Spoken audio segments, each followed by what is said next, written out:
एक समय की बात है, एक छोटे से गांव में गरीब आदमी रहता था। वो छोटे से घर में अपने बूढ़े दादा के साथ रहता था। वो एक मेहनती इंसान था। वो दूसरों के खेतों में काम करके जिंदगी बसर करता था। वो दिन भर खेतों में काम करता और अपने घर का गुजारा करता था। अगर उसे किसी दिन लोगों के खेतों में काम नहीं मिलता, वो जंगल में लकड़ियां काटने के लिए चले जाता था। वो बहुत सारी लकड़ियां काट कर बाजार लेकर जाता था।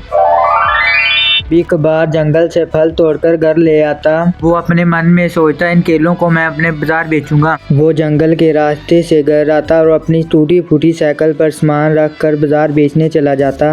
वो अपनी साइकिल चलाकर बाजार की जानब जाता है। ये दिल में सोचता है, क्या मेरे पास सामान बहुत ज़्यादा है, क्या वो आज बिक जाएगा। वो बाजार आ जाता है। वो कहता है, मैं सारा ही सामान थोड़े ही दामों में बेच दूंगा। आओ आओ 15 रुपए में केले ले लो। आओ आओ सस्ते दामन में लकड़ियां और चावल भी ले लो। और पास से ही एक आदमी आता है। वो कहता है, क्या चीज़ है जो आप सस्ते दामों से बेच रहे हो। केला 15 रुपए, लकड़ी 20 रुपए मैं दे रहा हूँ। अच्छा, मुझे एक केले का लूंगर सस्ते ही दामों में दे दो। वो उसे एक सस्ते ही दामों में केले का लूंगर दे देता है। पास से ही एक और आदमी आ जाता है। वो उसे कहता है, मुझे चावलों की एक बोरी दे दो।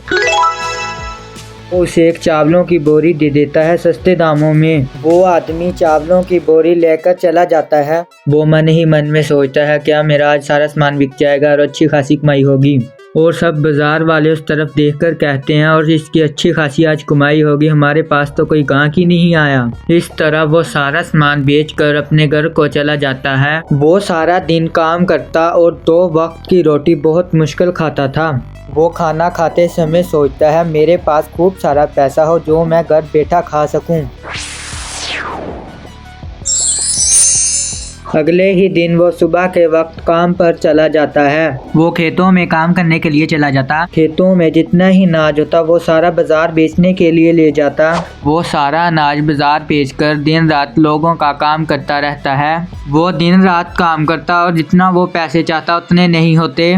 उधर उसका दादा बहुत बीमार होता है। वो शाम को काम करके घर आता है। जब वो काम से आया, उसका दादा उसे आवाज़ें दे रहा था। वो जाकर पूछता है, दादाजी क्या हुआ, मुझे दवाई दे दो बेटा।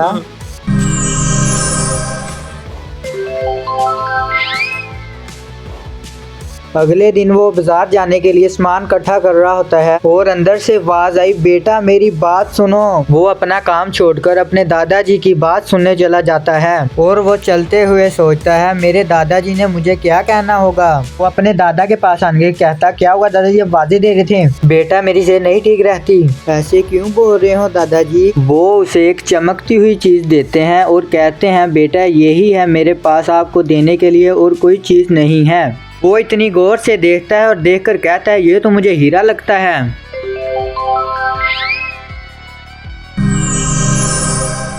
कुछ दिन ऐसे ही बीत जाते हैं और उसका दादा दुनिया को अलविदा कर जाता है। वो जब हीरे को देखता दिल ही दिल सोचता, ये हीरा कितने का होगा। वो दिन रात हीरे के बारे सोचता रहता था, ये हीरा बेचकर कोई मैं अच्छा सा काम करूँगा जिससे मुझे फ़ायदा हो।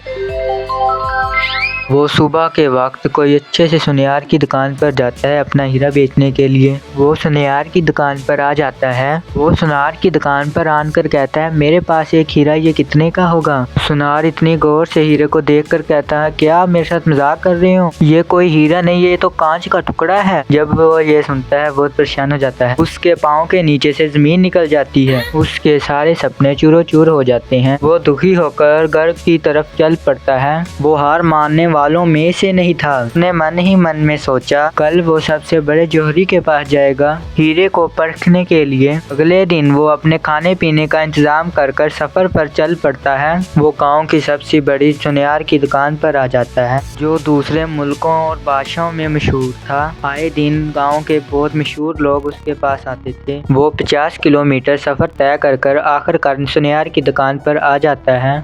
मैं दूसरे गांव से आया हूँ, मैंने आपका बहुत बहुत नाम सुना है। आप इस हीरे का कितना मोल देंगे? सुनार ने हीरे को देखकर ऊंची आवाज में कहा, आपने मुझे पागल समझ रखा है, आप पत्थर को हीरा कह रहे हैं। वो परेशान होकर कहता है, क्या ये पत्थर है? नहीं नहीं, ये तो हमारा खानदानी हीरा है जो मेरे दादा को उसके बाप ने दिया और मेरे दादा ने मुझको दिया। माफ करना, ये हीरा नहीं पत्थर है। मैं बहुत काबिल सुनियार हूँ, किसी भी चीज को देखकर पहचान लेता हूँ। घर में थोड़ी सी तंगी आ गई, इसकी वजह से मैं हीरा बेचने आया हूँ। आप इस हीरे को मानत के तौर पर दुकान पर रख लें। सुनियार को उस पर तरस आ जाता है, वो हीरा ले लेता है। कुछ दिन बाद मैं आऊँगा, हीरा ले जाऊँगा। वो ये कहकर घर की तरफ चल पड़ता है। वो मन ही मन में बहुत दुखी होता है। आखिर ये क्या माजरा है? सुनार अपना नाम खराब नहीं करना चाहता था। वो हीरा किसी को नहीं दिखाता, वो दुकान पर हीरा पड़ा रहता था। अगले दिन वो सुनियार की दुकान पर आकर हीरे के बारे में पूछता है।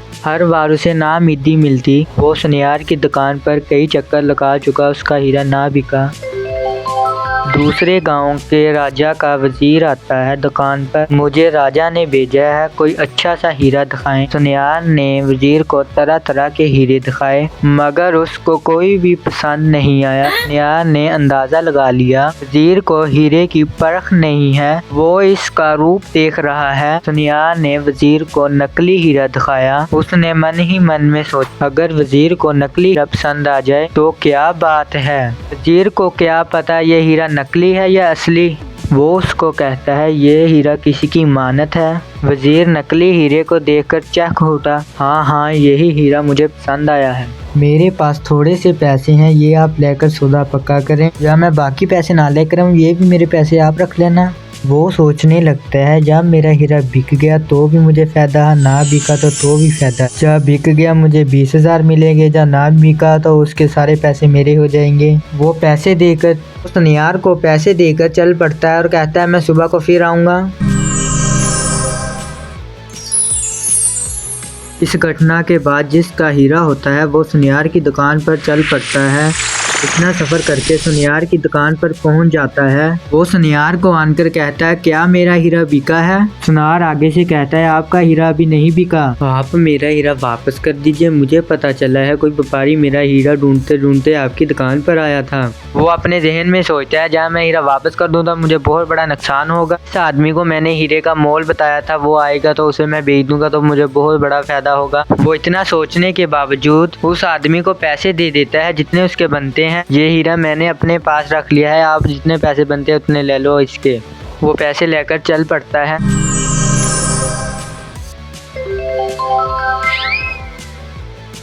इधर सुनार उस आदमी का इंतजार करने लग जाता है जो कहता था बाकी पैसे देकर मैं हीरा ले जाऊंगा। वो आदमी नहीं आता।